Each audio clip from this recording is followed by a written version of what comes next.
Adventure Island series is one of my favorite series of games on the NES. The first game was released in North America in 1988 during Nintendo's rise to stardom. I was 7 years old at the time when the original game came out, and it instantly became a favorite. The premise is simple, as are most NES games.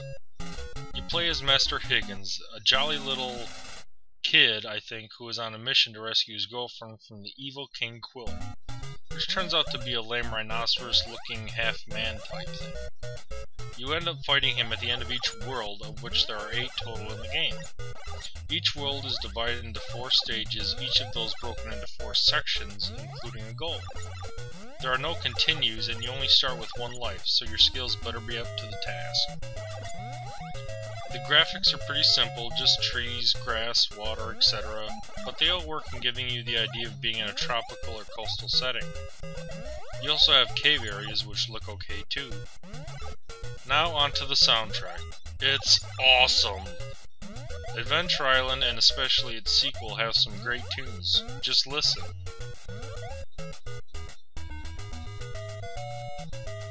I even have the Stage 1 music on my iPod. How geeky am I? You start out with no weapons, but you get some along the way. You have the trusty hatchet, plus other tools like the skateboard, fireballs, and the magical fairy, which makes you temporarily invincible.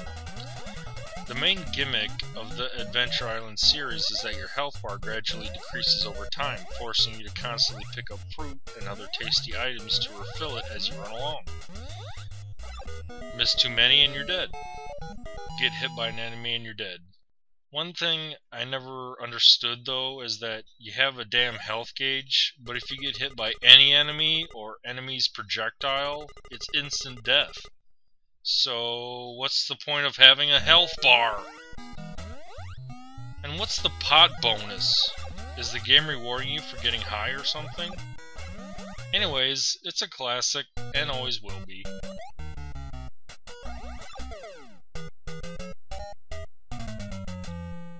Onward to its sequel, Adventure Island 2.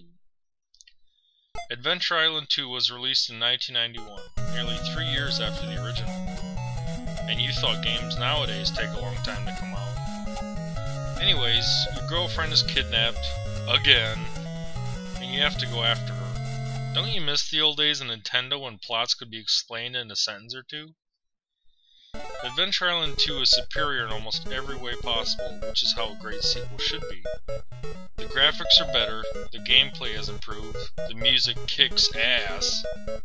Yes, I said it again, the music is really good. It's one of my top 5 NES soundtracks. New to the sequel is a unique storage system whereby at the beginning of each stage you're given 5 eggs or slots in which to store weapons or other helpful items. You can access these at the start of any stage if you feel the need for some extra help.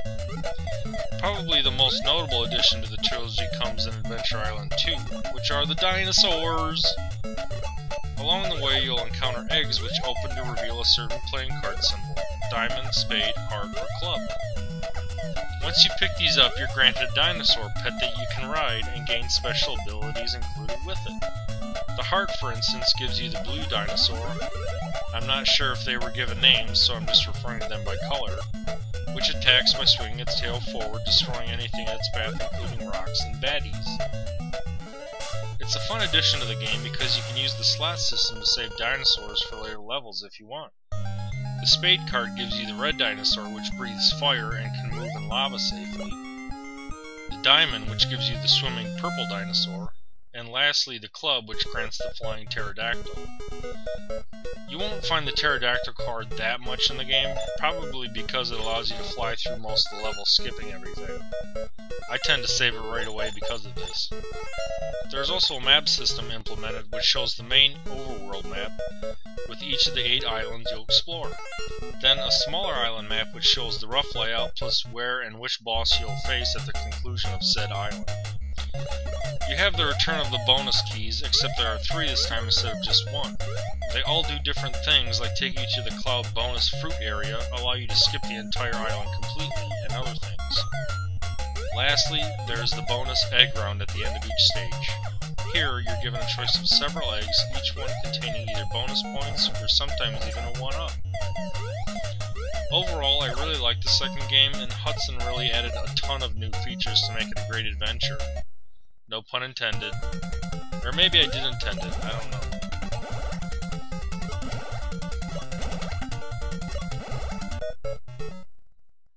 The underwater levels are especially nice, mainly because I like the music. It really fits with the level and the whole game as a whole. But one thing I can't figure out is, how does the guy's hat stay on if he's underwater? Wouldn't it just blow off? I mean, is it stapled to his head or something?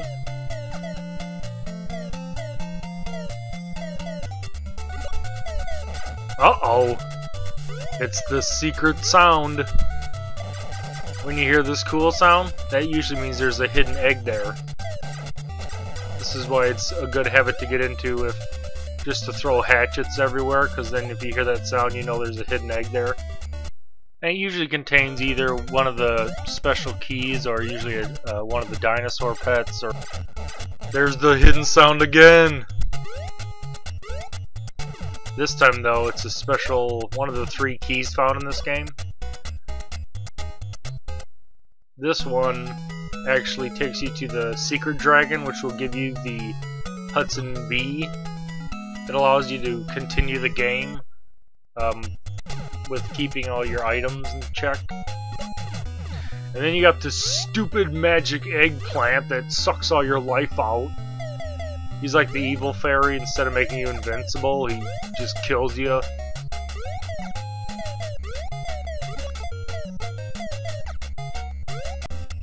This is the pterodactyl found on the first boss level. Like I was mentioning before, that's why you don't find it that often. As you can see, you just fly across the whole level and skip everything.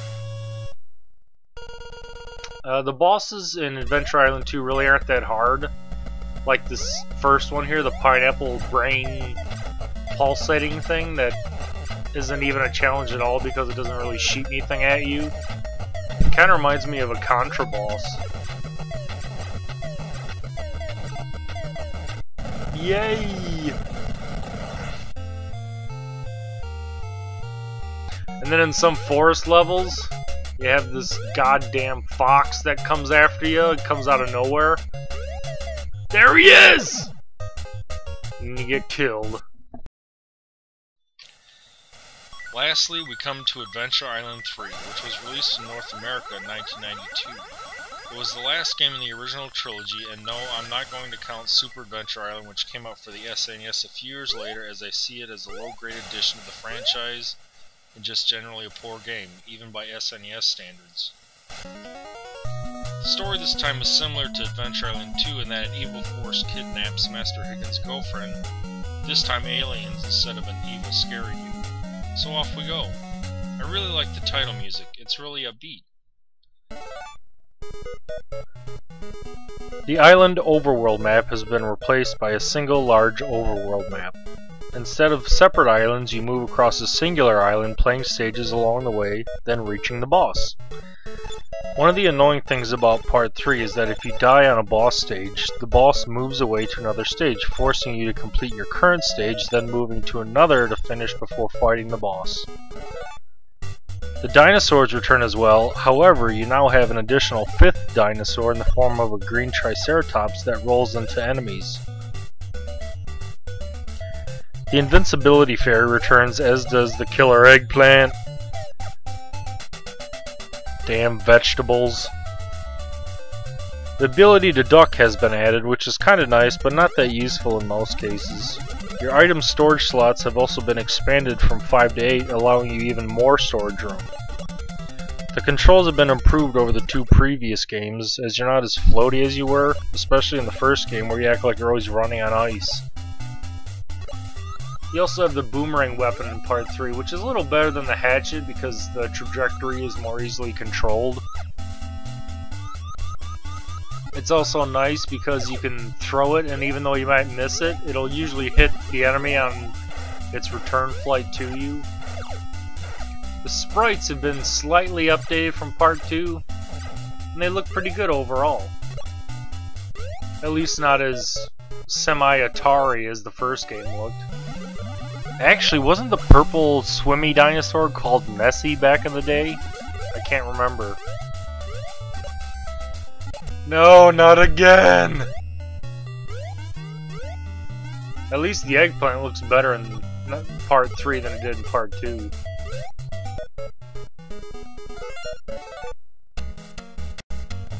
How the hell do fireballs flying out of a volcano way in the background zoom up and hit you that fast? I mean, are they going like Mach 7 or something?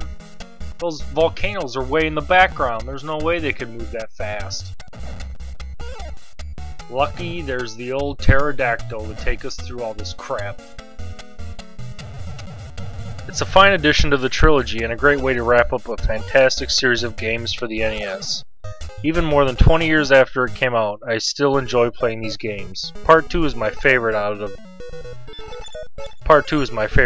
three. The music, the simplicity, the fun creatures, it all works. I would highly recommend these titles to anyone. I played them when they first came out, and I still play them today.